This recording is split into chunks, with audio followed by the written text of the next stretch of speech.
වත්මන් ජනාධිපති අනුර කුමාර දිසානායක මහත්මයා ජනතා විමුක්ති පෙරමුණ විදිහට ජාතික ජන බලවේගය නිර්මාණය වීමට ප්‍රථම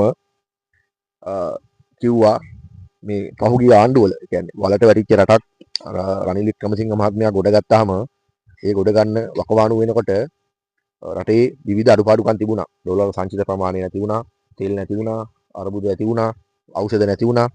ඉතින් ඒ කාලේ ස්ටේජ් එකකට කිව්වා ඒවා යම් යම් මට්ටමින් සාධනය කරලා ඒවා හදාගෙන යන කාල වකවානුවක් තුල අන්තිමේදී සියලු ඖෂධ ලංකාවට ගේන්න පුළුවන් මට්ටමට, පෝලිං නැති මට්ටමට ඒවකට ආණ්ඩුව මේක කොහොම හරි ඇදගෙන ආවා. ඒ ඇදගෙන ඇවිල්ලා මේ තත්ත්වයක් උඩ කොහොම හරි ඕන් වේදිකාවට නැගලා සෞඛ්‍ය සම්බන්ධයෙන් කතා කරන්න ගත්තා. ඒ කතා කරද්දී අනුර කුමාර ජනාධිපතිවරයා එවකට ජවිපේ නායකයා විදිහට ඔහු කිව්වා කොහොමද මෙහෙම කරන්නේ? ඖෂධ ගෙන්වීම සම්බන්ධයෙන් ලොකු ගැටලුවක් තියෙනවා. ඖෂධ ෆාමසි වලට ලියනවා. රෝහල් ඉදිරිපිට ෆාමසි ඕන හැටිය දාගෙන ඉන්නවා. රසායනාගාර තියෙනවා. ඒවා කොළඹ ජාතික රෝහල ඇතුළු අනිකුත් රෝහල් වල කරන්නේ නැත්තේ ඇයි?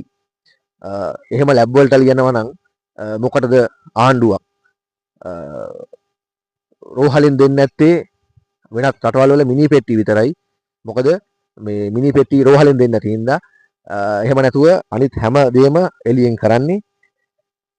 රසායනාගාර පහසුකම්, ෆාමසි පහසුකම්, බෙහෙත් ගන්නත් එළියෙන් ලියනවා කියලා වලලන්න හැදුවා. මොකද වලලුවා කියන්නේ හොඳටම වලලන්න හැදුවා. එහෙම කරගෙන ගියාට දැන් මේ වෙනකොට 160ක් ඖෂධ රෝහල් වල නැහැ. මේ ආණ්ඩුව අරගෙන දැන් අවුරුදු එකමාරකටත් වැඩි කාලයක් පුරාවට ගෙවිගෙන යද්දී අද මේ වෙනකොටත් රෝහල් වල ඖෂධ නැහැ. ඖෂධ හිඟයි. හෘද රෝග ඖෂධ, පිළිකා ඖෂධ, ඒ වගේම සීනි රෝගීන් සඳහා ලබා දෙන ඖෂධ, රිද්මන ඖෂධ, ඒවා අත්‍යවශ්‍ය ඖෂධ ඒවා නැහැ. තියෙනවා නම් ඖෂධ ඉන්දියාව වගේ බාල රටවල් වලින් ලංකාවට ගෙන්නලා කිසිදු ගුණාත්මක භාවයක් නැති ඖෂධ ලංකාව පුරා විසිරලා තියෙනවා. අපේ ලංකාවේ ගිය ආණ්ඩුව තියෙද්දි අපේ ලංකාවේ සේලයින් අතර බණ්ඩාරගම පැත්තට ඉංග්‍රීසි පැත්තට එනකොට රාජසේනාරත්න අමාත්‍යවරයා හදපු ඖෂධ නිෂ්පාදනාගාර, සේලයින් නිෂ්පාදනාගාර ඒවා ලංකාවේ පටන් ගත්තා ගුණාත්මක භාවයෙන් හොඳ. සහ ඒ ගේන ඖෂධ ඕස්ට්‍රේලියාව, ඇමරිකාව වගේ හොඳ රටවල් වලින් ලැබිච්ච ඖෂධ. ඉතින් ඒවා දැන් මොකුත් එන්නේ නැහැ ලංකාවට. දැන් එන්නේ ගොඩක් දුරට ඉන්දියාව වගේ එක්කෝ ඉන්දියාව පාකිස්තානය වගේ එක්කෝ බාල ඖෂධ හදනවා කියලා චෝදනා ලක්වුණු රටවල් වලින් සහ එහෙම නැත්නම් ඒකත් නැහැ. දැන් මේ වෙනකොටත් එළියෙන් ගන්න කියලා ඕන හැටි ලියනවා වෛද්‍යවරු මේ රජයේ ඖෂධ රජයේ රෝහල් වලට ගියාම ඒ රෝහල් වලට ගියාම එළියෙන් ලියනවා වගේම තමයි පරීක්ෂණාගාරات එළියෙන් කරන්න කියනවා වගේ තමයි පෙට්ටි ස්කෑන් යන්ත්‍ර වල පරීක්ෂණ කරන්න කියලා කියනවා හෘද සහ පිළිකා රෝගීන් ආශ්‍රිත රෝග ආශ්‍රිත රෝගීන්ට. මේ වෙනකොට ලංකාවේ කිසිම තැනක පිළිකා රෝගීන්ට තියා කිසිම කෙනෙකුට පෙට්ටි ස්කෑන් එක කරගන්න විදියක් නැතුව තියෙනවා. මොකද ඒකට දාන කෙමිකල් නැහැ කියලා තමයි රෝහල් වලින් අහුවම කියන්නේ. හැමතැනම නවත්තලා තියෙනවා ඒකේ රසායන කෙමිකල් මොකුත් නැහැ කියලා. ඒක කරගන්න බැලුව රෝගීන් අන්ත අසරණ වෙලා තියෙනවා. කරගන්න දෙයක් නැතුව ඉන්නවා. ඒවා කියන එක ආණ්ඩු සතුයි, සෞඛ්‍ය අමාත්‍යවරයා සතුයි. සෞඛ්‍ය අමාත්‍ය දන්නේ රටේම තියෙන ප්‍රශ්න ටික ඔළුවේ දාගෙන කල්පනා කරන්න මිසක් රාජ්‍යසේනාධිපති අමාත්‍යවරයා ඉදිත් කැබිනට් මාධ්‍ය ප්‍රකාශක සෞඛ්‍ය දෙකම කෙරුවා. ඒක හොඳටම කෙරුවා. මොකද රටේ තියෙන ප්‍රශ්න වලටත් උත්තර දෙන්න උනා ආතුමටයි, පාට්ලි චම්පිකටයි, දයාසිරි ජයසේකරටයි අපිට මතකයි යහපාලන ආණ්ඩුව කාලේ. ඒවත් කරගෙන සෞඛ්‍යයත් හොඳම සෞඛ්‍ය විදිහට සුවපති වෙනකම් අරන් ආවා. හැබැයි මේ අපු හාමිලා ටික මේක කරනවා අපිට පේන්නේ නැහැ. දැන් සෞඛ්‍ය අන්ත පිරිහිලා අම්බානක විනාශ වෙගෙන යන්නේ. දැන් නැවතත් අපි දන්නවා යහපාලන කාලේට හොඳ කියනව නෙවෙයි. මේ යහපාලන කාලේ හොඳයි කියන එක විතරක් නෙවෙයි. ඒ කාලේ අපි ස්වර්ණමය කාලයක් අපි දැක්ක හින්දා මේ කාලෙම මේ උදාහරණයට ගන්නේ. ඩෙන්ගු වසංගතයට කරපු පිළියම් දැක්කා. බරවා වලට තූරින් භූත කළා දැම්මා. එතකොට ඔය වගේ රෝග විශාල ප්‍රමාණයක් රෝග පහක් මේ මෙහි පිටින් තුරන් කරන්න හැකියාව තිබුණා.